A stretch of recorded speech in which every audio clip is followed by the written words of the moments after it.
Dragon Ball Sparking Zero is finally out on Switch platforms, bringing a huge roster of characters and a reworked system to work at a locked 30 FPS. Let's take a look in my review of Dragon Ball Sparking Zero for the Nintendo Switch 2. The story is one of Sparking Zero's greatest assets. On paper, it's a standard PS2 era character mode that retells Dragon Ball Z and Super. You know, again.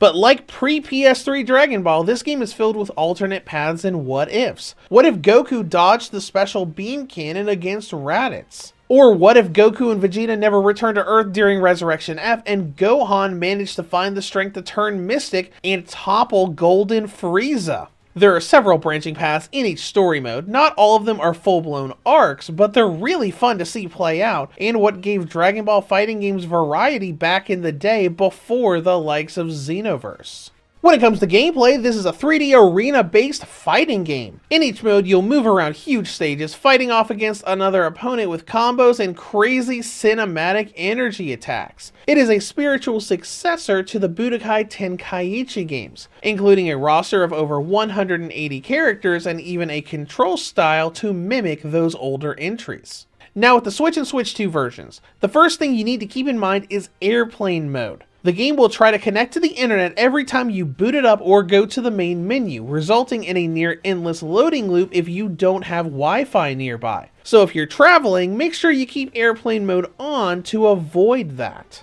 The actual content of the game is the same as other platforms, though some DLC packs are not yet released. We have the pre-order bonuses built in, but the Daima, Superhero, and Legends characters currently have placeholder release dates for Switch platforms. But like I said, the content is the same. With game modes, you have Episode for story mode, custom battles for creating and playing user-made levels, quick play for CPU, online, or spectator matches, achievements for player card cosmetics, and a customize and shop menu, letting you modify character stats with purchased items, or spending the Zenny currency to buy new characters, like Caulifla, Dr. Wheelo, or Cooler. The biggest mode here is Episode, the game's story mode.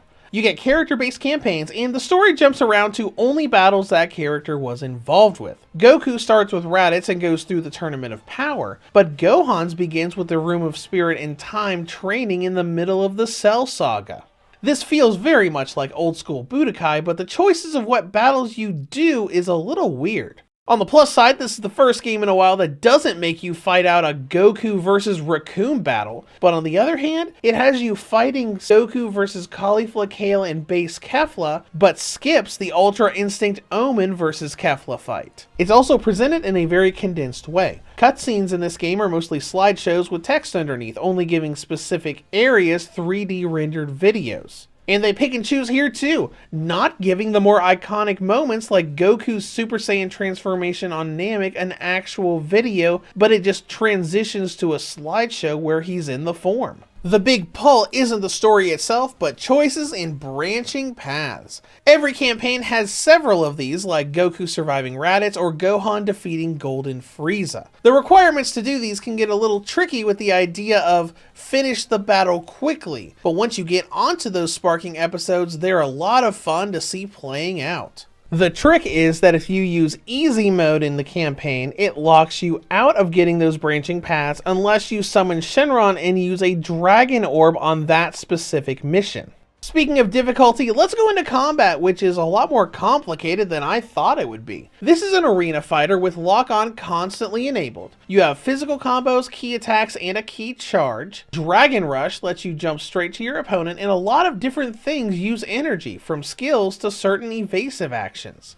The big feature of this game is the extended charge. If you've built up ability gauges by fighting, you get an extra charge at full key to activate sparking mode, boosting your stats, making your combos harder to get out of, and giving you access to your ultimate attack before the sparking gauge runs out. It's a big game of rushing, sparking, combo, ultimate, repeat. But there are so many other mechanics built into this system. There are multiple ways to guard, block, and counter, having perfect timing to get into combos, vanishing, etc. It's a game that takes a while to master, the tutorial spanning dozens of different missions. Though if you don't want to learn all those mechanics, the game does have a lot of assist options that you can turn on, so you can still enjoy the game if you're not a die-hard fighting fan. All of this comes together in a very Budokai Tenkaichi feeling. You have a stupid amount of mechanics, you need to remember all of them when you get that crazy cinematic camera screen from your opponent's ultimate, knowing you have a split second to dodge in time.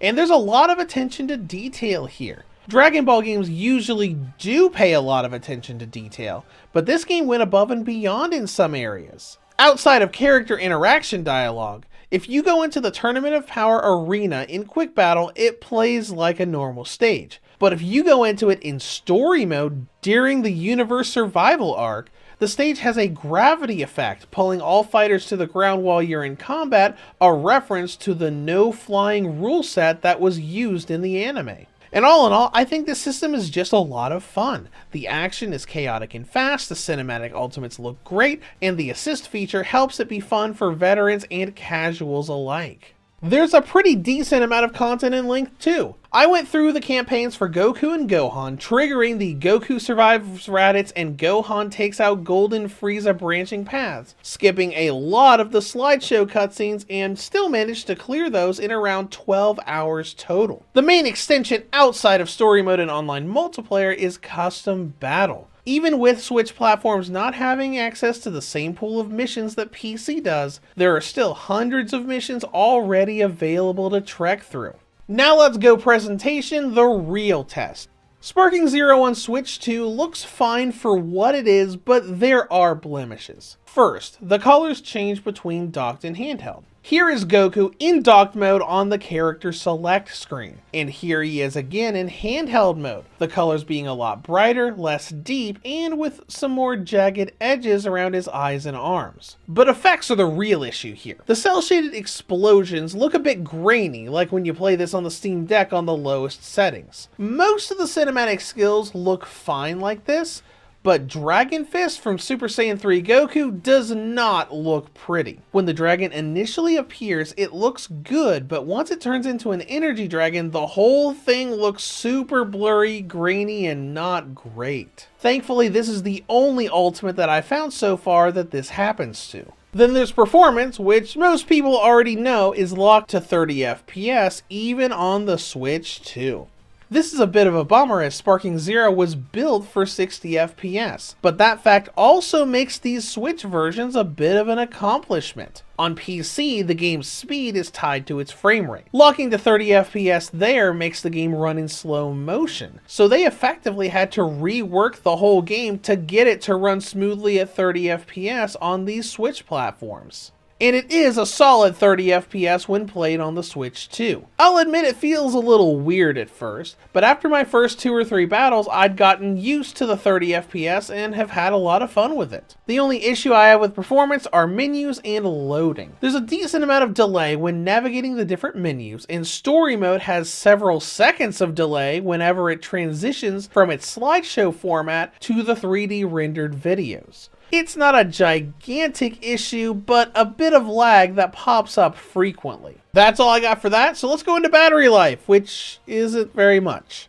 Dragon Ball Sparking Zero will give the Switch 2 a battery range of about 2 hours and 10 minutes per charge. In conclusion, Sparking Zero has come to the Switch 2 with its content intact, offering the same fun combat and crazy what-ifs the rest of the gaming world got a year ago. Now, the downside, we don't have all the DLC yet, some of the visuals are a bit on the grainy side, and the game being locked to 30 FPS is both an accomplishment and a bummer. But if you don't mind that 30 FPS, it does run smooth and still makes a fun little Dragon Ball toy box game. Reviews to go rates Dragon Ball Sparking Zero for the Nintendo Switch 2 a 7.5 out of 10. If you're interested in more Dragon Ball content on Switch, check out my review of the latest Xenoverse 2 DLC. And if you like the content, subscribe to the channel. I'll see you guys in the next one.